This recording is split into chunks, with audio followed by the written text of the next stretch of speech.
MacVoicesTV is brought to you by CrashPlan. Your backup solution should be off-site, automatic, consistent, and transparent. CrashPlan delivers all of that and more, with the ability to schedule backups at your convenience, not your computer's, backup to external devices, a friend's computer, or the cloud, and delivers instant access to your data from your iOS, Android, and even Windows device. Get a 30-day free demo and learn more at crashplan.com. Welcome to Mac Notables. This is the home of the Mac experts you want to hear from. I'm Chuck Joyner, and folks, it's been a long time, but I said I was going to try to get everybody back on and get this back in gear before the end of the year, and I finally caught up with Dennis Sellers. Dennis, it's great to have you back. Happy holidays. Well, thank you. Happy holidays to you, and it has been too long, but it is good to be back. Dennis, I think we both had a very busy year. I know you've had a busy year. And the most recent thing that you've been busy with is you've launched a new website, the Apple Daily Report. Yes, that is true. And you can check it out at appledailyreport.com. We just launched it on December the 3rd was the day it went live. Well, congratulations on the launch. That's always an exciting thing to launch something new. How's it going so far? Going well. We've, as we do this interview, we've only been live for about 10 days, but traffic's going well. It's growing every day, and we're in it for the long haul. So we're hoping to have good things in the months and years ahead. Dennis, you have a long and distinguished career with Mac News at a number of sites. We can go the whole way back to Mac Central, Maximum News. You've had some where they've been yours. They've had some that have been other people's. Where does Apple Daily Report fall in all this?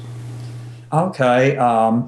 Well, I guess the thing that makes Apple Daily Report unique is probably our advertising strategy. We're a website that's targeted to Apple specialists. And of course, I guess all of your listeners will know, or viewers will know what they are, but there are several Apple specialists scattered throughout the United States that sell and service Apple products. Most of them are local companies, and they don't really need like a national advertising campaign, such as the Mac Authority here in Nashville, Tennessee. They have stores in Nashville and Kentucky, but it wouldn't make much sense for them to, run any kind of national advertising because they don't have a national brand. They're local advertising. A few years ago, I was talking to some Apple specialists who had talked about they wished they had some method of getting people to come to their websites every day, not just check it out occasionally, but get them to come back on a recurring basis to see what new deals they had, what new products they had for sale. And I told them, it didn't really make much sense for them to pay somebody like me to write for them on a daily basis, simply because, they did serve local markets. But the more I thought of that, I thought, well, what if there was a website designed especially for Apple specialists, and it had geo-targeting advertising? Anyway, so that's what we and a really good local web designer here in Nashville, Tennessee, named Nathan Gonzalez did. We put together Apple Daily Report, and the way it works, if one of our advertisers, we call them affiliates, is Smile Dog, which is based in Vermont and New Hampshire. They have reserved, or they run their ads they have reserved the zip codes in the areas that they serve. So if you live in a town in Vermont or a town in New Hampshire and you come to Apple Daily Report, it detects what zip code that you're in, and the only ads that will show up on the site are ads for Smile Dog. If you go to a town in Georgia, we have an affiliate called Charlotte Street Computers. So if you're viewing our website and one of the zip codes that they serve, all you see are ads for Charlotte Street Computers, and so it goes. If you're an affiliate in Austin, the only ads people in Austin will see are your ads. So it's geo-targeted banner advertising. Of course, obviously, we don't have every Apple specialist in the United States signed up yet, but that's the goal eventually, to have as many as possible participating. And so it will be a I mean, you can see the site anywhere you want to in the world, but if you're in the United States, the only ads you will see in your area are the ones for the Apple specialist, your local Apple specialist in the neck of the woods where you live. Very interesting, Dennis. And there are a number of things I'd like to explore with this. So I assume that you're doing this off of IP addresses, and therefore, if I go to visit Vermont, while I'm there, I might see small dog ads. If I go to Georgia, I might see those folks. If I come to Nashville, I'll see your folks. Is that a correct assumption? Yes. Okay. And it's all based on zip code, though. The way the affiliates do, they tell me what zip codes that they want their ads to appear in. Like if you're a store in Austin, you don't really care if somebody in New York sees your ad, because they're not driving to Austin to serve you, or Houston or Nashville or Memphis or whatever. So the way that the website's set up, if a new affiliate signs on and they tell me the zip codes they want to serve, I actually enter the zip codes into separate fields, and once we publish their ads, and those are the zip codes, and I guess that's all connected to the IP addresses. My web guy knows all the technical background of it, Nathan. So I just worry about who sees the ads where. But so it's true geo-targeting. Wherever you're at, your location determines what ads you see on the website. Very, very interesting. And I don't have to log in or create an account, so you've identified me. It's all automatic. Yeah, it's automatic now. Just and like I say, right now, if you appear, if you check out the site outside the United States, right now we're working on a system, but Blackmagic Design will probably be the ads you see. However, we're working on plans to expand into Canada and UK based on the postal codes that they use. Nathan, like my web guy says, it's not really wouldn't be that hard to go to at least other English-speaking countries that have postal codes at least somewhat similar to zip codes. So that is in the planning stages. But right now, we, as far as the ads, we're U.S.-centric as far as being able to serve zip codes and postal codes. Dennis, most of us don't get to peek behind the curtain at our favorite websites and sort of know the tactics and the strategies about the ads that do show up. The one other entity that I can think of that has gotten some press on something like this is Facebook, where they will allow you to say, okay, I want within so many, I believe it's so many miles of my location. I haven't done it, so I don't know exactly how they approach it, but the geo-targeting. Why this particular approach? I love it because you're not out there fighting for the very same ad dollars everybody is with the big companies. You're sort of going down to a different level, and that's got to have a very different appeal.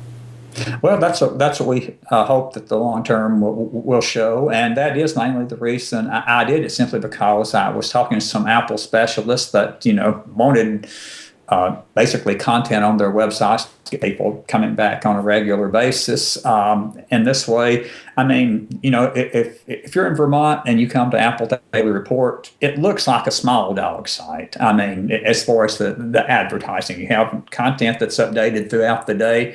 But, if you see a story or a review of the new 27-inch iMac or the 21-inch iMac, and you think, well, I might like to go look at one of those or buy one of those, then hopefully then you will see the small dog ads and you will go check out your local Apple specialist. Part of the reason was, Apple's opening, lots of retail stores throughout the world.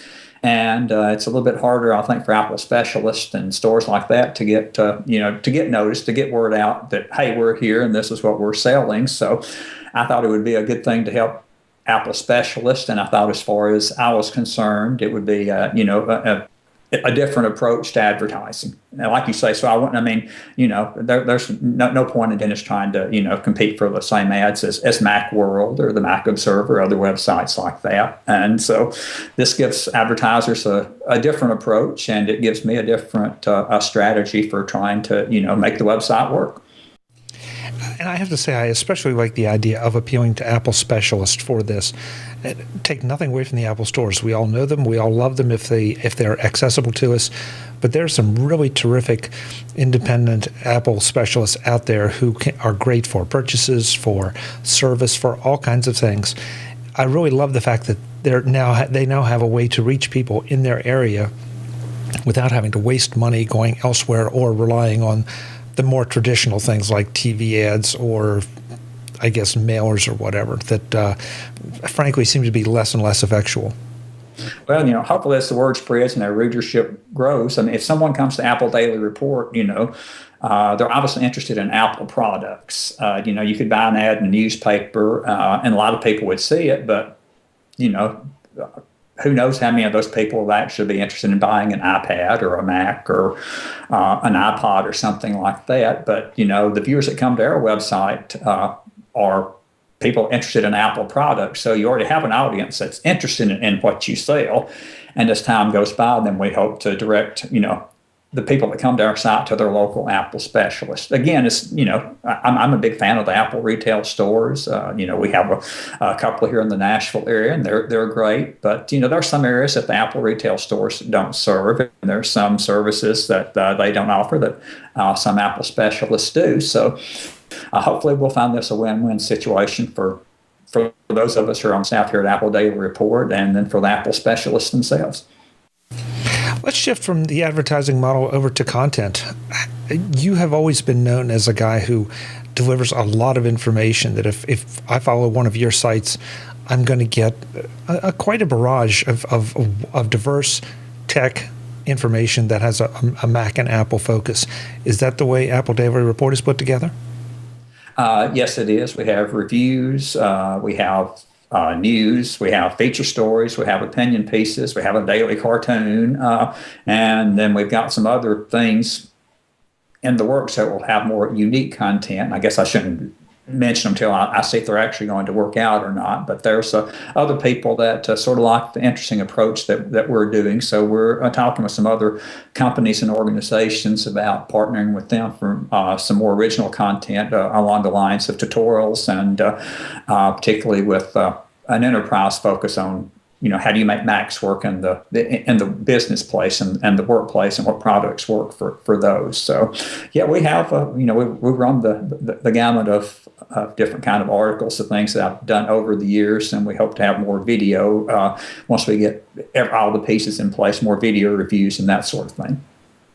And also interesting, just so you'll know, I am still, of course, for the past few years, I've been working for Explain Corporation as their online editor for MacTech.com and MacNews.com. So I am still going to be providing some content for them that will be different from the content on MacNews or on AppleDailyReport.com. So, great. So you have a couple different hats on.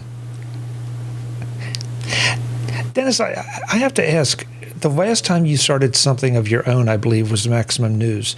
It seems funny to say, but the world was a lot different then. If I have my calendar right in my head, social media really hadn't arrived in any significant fashion, and it certainly wasn't as important as today. You didn't have the same level of multimedia access to things now that we have, like MacVoicesTV.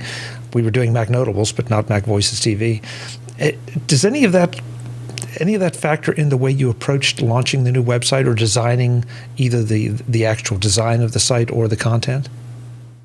Well, if you go to the articles, there's places you can, at the bottom, you can,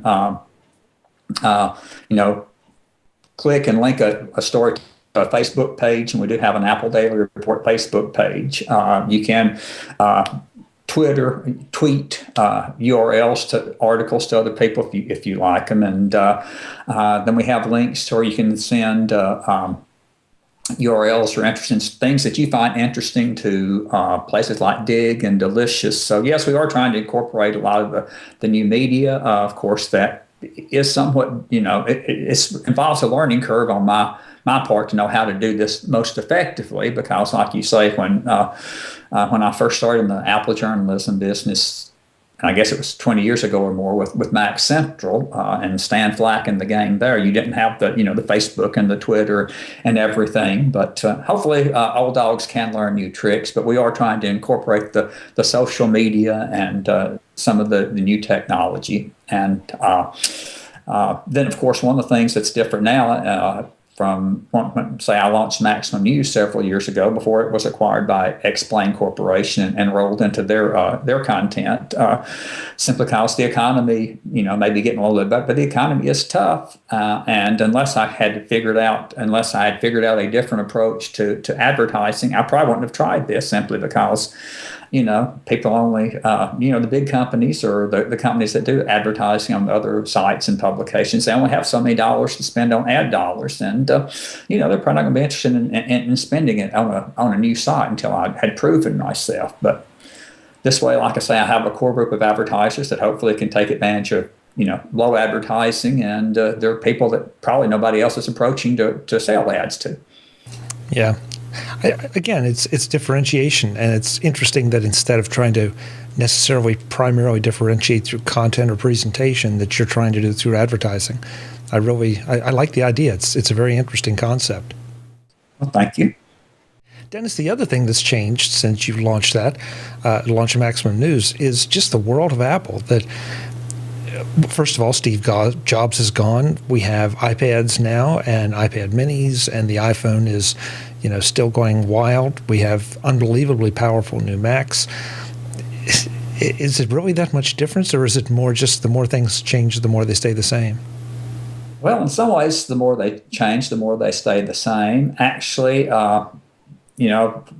whatever sites I've worked at over the years, I have been the main person in charge of, providing content. If anything, it's more difficult to do than ever, simply because it's no longer mainly just Macs. You have Macs, you have iPhones, you have iPods, you have iPads.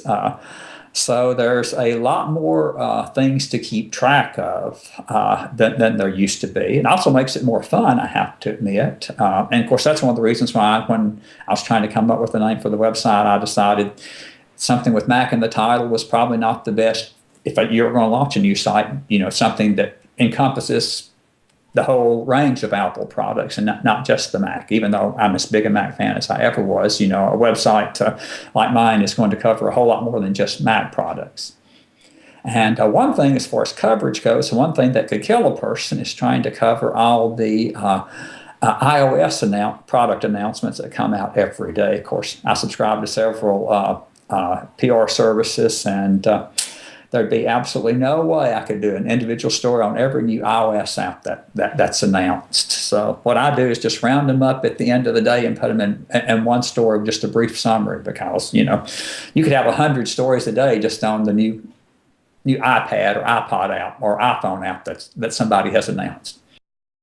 That may be how you spend most of your day, Dennis, because I know I get a lot of those same press releases, and man, after a while, it's really difficult to separate the wheat from the chaff, and that no aspersions cast in anyone's directions.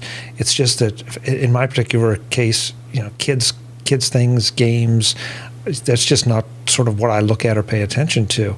But there are clearly audiences for them, so that presents a whole different challenge to you too as well, trying to service the potential readership with all the different classes.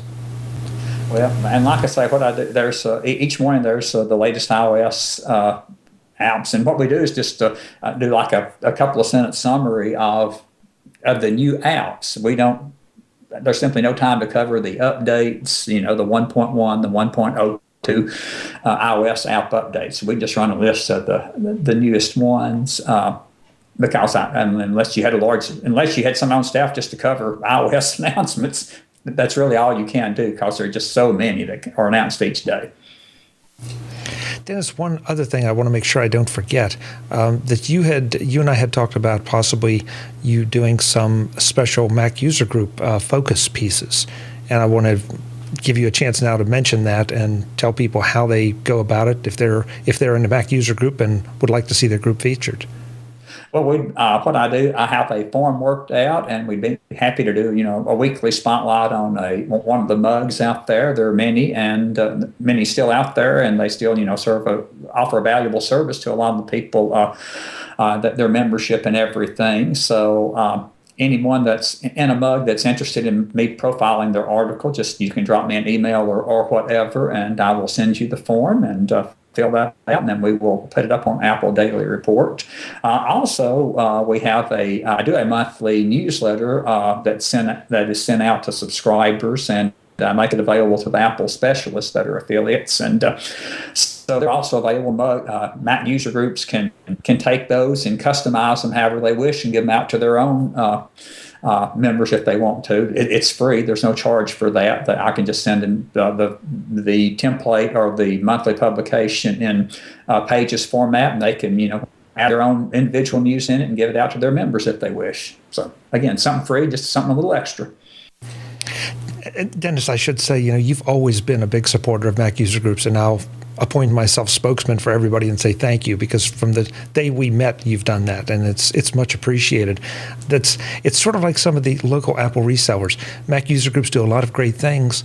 They're just terrible at really letting people know outside of their own little circles what those great things are. Well, man, with hopefully with the Apple Daily Report, of course, I've always been a fan of Mac user groups, and some of the most interesting companies I've covered over the years and got to know people with are smaller companies that don't have big ad budgets, and so we're going to try to have a site that not only serves Apple specialists, but that will run out the announcements of all the companies out there, big and small. So what you can afford to buy. Of course, I don't sell ads to individual. I only sell the ads to the Apple specialists. But if there's companies out there that, make interesting Mac products, send me the press release and we'll give you some coverage, and we'll try to give everybody a fair shake on getting the word out about what they're doing. Terrific. Dennis, how about if we wrap this up by just asking you to zoom out to 30,000 feet and talk a little bit about the Apple ecosystem and the sphere of influence that Apple has. It certainly has changed a lot since the days that you started covering the company. Well, I know it wasn't that many years ago that people, when they found out that I was an Apple journalist, or that's what I did for a living, cover Apple products, back before Steve Jobs returned and the company had that incredible turnaround, maybe probably the most incredible turnaround in an industry, in the industry's history. People are, well, don't you think you ought to be hunting for another job? Apple's about to bite the dust. And of course, there were times I got nervous too. I thought maybe I am in the wrong field, but I hung in there. And of course, now I'm glad I did. Things turned around. But now, it's just, I guess I've become an Apple evangelist, but it's really not that hard, because once people thought I was crazy for using the Macintosh. Now I can, my dentist, has gone Mac. The youth minister where I go to church, he's gone Mac. The main preacher at the church, he's slowly going Mac. He's got an iPhone and an iPad, so I can't help but think that a Mac is next on this list. So it's just, I have a brother that now has a Macintosh, and he's getting iPads for his wife and daughter for Christmas. So it's just people now, if they have asked me about Apple products, it's no longer, do you think it's safe to buy one of these? Now it's like, what should I buy? What do you recommend? So that's the biggest change. I don't talk to anyone out there that's like, well, Apple's doomed. There's no point in buying these products. People are interested in the products, even if they don't want a Mac itself. Even the Windows users want their iPads and their iPhones. So it's just a much more pleasant thing to be, covering an industry where it's thriving and alive and constantly growing, instead of having people think you're nuts for doing what you do for a living. So that's the big change. Dennis, do you ever give into that terrible temptation to say, "I told you so"? Yes, and I do have a brother. I do that too. There is one brother he's an engineer, so it makes, with his particular field, there is more Windows software. So we've always been kidding each other over the years in our own personal Mac and Windows battles. So yeah, particularly with my brother Doug, it's good to be able to say, "Hey, I told you so." Yeah, it is fun to give into that just every so often, just to give yourself a little present. Well, Dennis, we're going to do this a lot more regularly now. Hopefully, both of our challenges have at least faded into the rear view a little bit. And I wish you the very best of luck with Apple Daily Report, and we'll be checking back in to see what's going on and what's new. Okay, sounds great. Great. Folks, that's Dennis Sellers. He's just launched the Apple Daily Report at appledailyreport.com. Please go check it out. If you're in a Mac user group, hey, folks, free opportunities for publicity and resources. Why wouldn't you? Mac Notables is the home of the Mac experts you want to hear from. I'm Chuck Joyner. We will be back again soon. Thanks for listening.